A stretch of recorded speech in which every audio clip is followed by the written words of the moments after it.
Capítulo 6 – O Conselho. Giovanni, você precisa acordar. Giovanni ouviu uma vozinha suave que parecia vir de muito longe. Por favor, Giovanni, insistiu a voz. Vamos.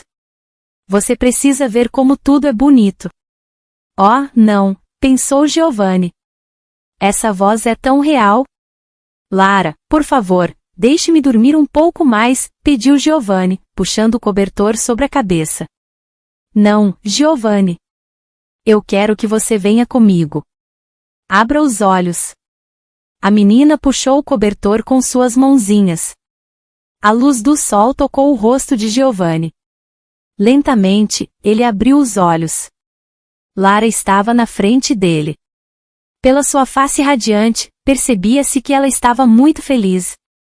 Foi impossível acordar mal-humorado, olhando para um anjo como aquele. Bom dia, Giovanni. Disse Lara, sentando-se na cama. Bom dia, Lara. Você dormiu bem? Sim. É tão bom dormir numa cama.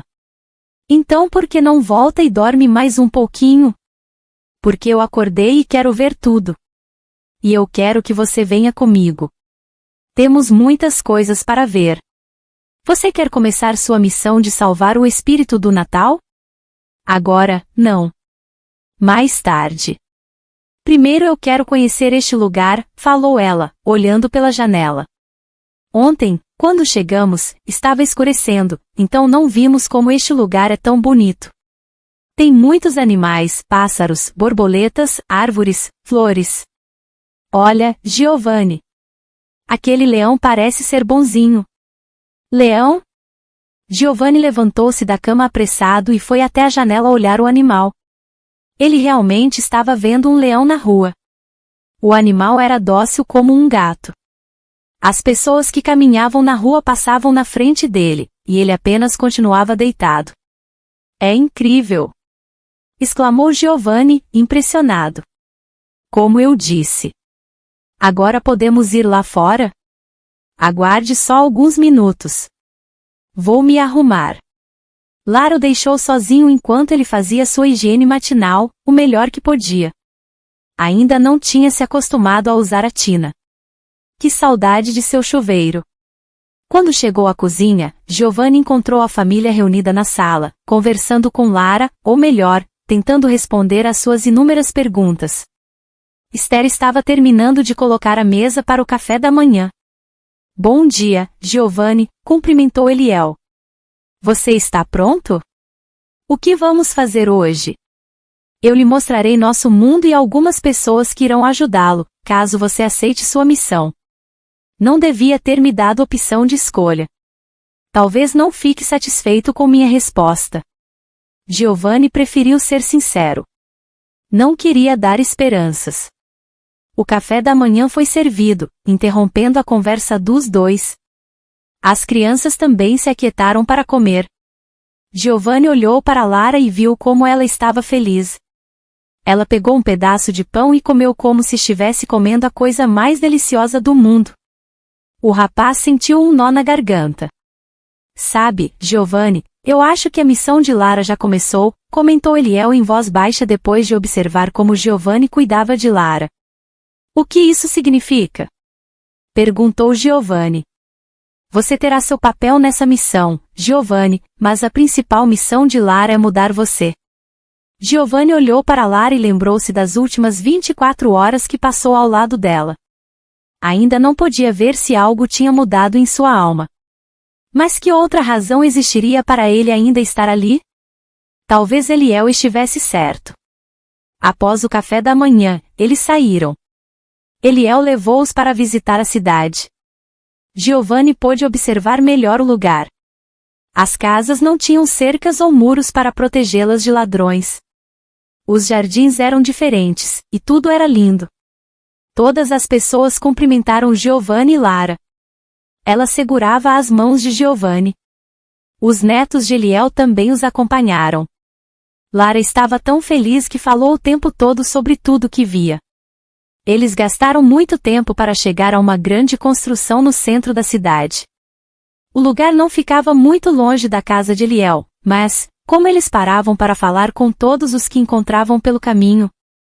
Giovanni não gostou da parte em que Eliel o apresentou como a pessoa que os ajudaria. As pessoas sempre olhavam para ele com os olhos cheios de esperança e gratidão. Ele não sabia como estava seu rosto, mas tinha vontade de colocar a cabeça em um buraco. Ele esperava que a cena não se repetisse dentro do edifício que adentraram. A construção de 3 andares tinha um formato circular, e a arquitetura lembrava as construções gregas. Tinha arcos e pórticos. Aqui é a sede de nosso governo. É onde o conselho se reúne para tomar decisões importantes sobre o reino de Natália. Quantas pessoas tem esse governo? Perguntou Giovanni, lembrando-se da quantidade de senadores, governadores, ministros e deputados que eram necessários para ajudar o presidente a administrar o seu país. Há 3 conselheiros supremos e 12 conselheiros regulares. Estes orientam os conselheiros supremos e verificam se estão tomando as decisões certas. Caleb e Noa estavam na porta e receberam Giovanni e Lara muito bem. As paredes estavam cheias de pinturas coloridas, contando a história dos sábios do Oriente e da formação do reino de Natália. Lara estava encantada. Aquele mundo era tão lindo para ela. Esther ficou com as crianças e levou-as para ver os objetos de valor histórico que estavam guardados enquanto Eliel conduziu Giovanni para a sala de reuniões. No 3º andar, em uma sala ampla, havia uma grande mesa redonda. 12 homens encontravam-se sentados ao redor dela. Assim que o grupo entrou, todos se levantaram. Bom dia, senhores! Cumprimentou Eliel. Antes de mais nada, deixe-me apresentar nosso visitante Giovanni. Todos fizeram uma reverência para Giovanni. Bem-vindo, disseram. Eles o cumprimentaram como se ele fosse uma pessoa muito importante. Giovanni gostou dessa atenção, mas, quando se lembrou da razão, desejou fugir dali. Aparentemente esses homens não podiam ouvir pensamentos ou seus rostos não estariam tão gentis quando olhavam para ele. 4 cadeiras estavam vazias. Foram nelas que Giovanni e os 3 homens se sentaram. Quando todos estavam acomodados, Eliel começou a falar. Meus amigos, vamos começar a reunião. Agora que temos 2 pessoas que nos ajudarão, podemos discutir o que fazer. Todos aplaudiram e olharam para Giovanni. Estas pessoas são loucas, pensou Giovanni. Ele estava se sentindo doente. Eliel se voltou para um dos conselheiros. Qual é o seu relatório sobre esta noite? Júlio está acampado no Portal Sul. É fato que não consegue entrar, mas sabe que as fronteiras estão tênues. Infelizmente, as fronteiras estão enfraquecendo de forma rápida. Alguns moradores que vivem próximo desse portal chegaram a ouvir as vozes do grupo que está com Júlio. Nós tentamos acalmá-los dizendo que a nossa ajuda chegou e que tudo vai ficar bem, mas eles estavam realmente assustados. E confesso que também fiquei. A situação é pior do que imaginávamos. Defina pior, pediu Noa. As tropas de Júlio aumentaram. É um verdadeiro exército. Eu calculo que, pelo menos, 10.000 homens estão com ele. Um murmúrio de espanto se ouviu ao redor da mesa. Fiquem tranquilos. Nosso rei não nos abandonará. A voz grave de Noa se fez ouvir. Permaneçam firmes e corajosos. Um dos conselheiros que estava ao lado de Giovanni lhe fez uma pergunta. Giovanni, nós não conhecemos este povo tão bem, mas você conhece. Eles vivem no seu mundo. Você acha que podemos fazer algo?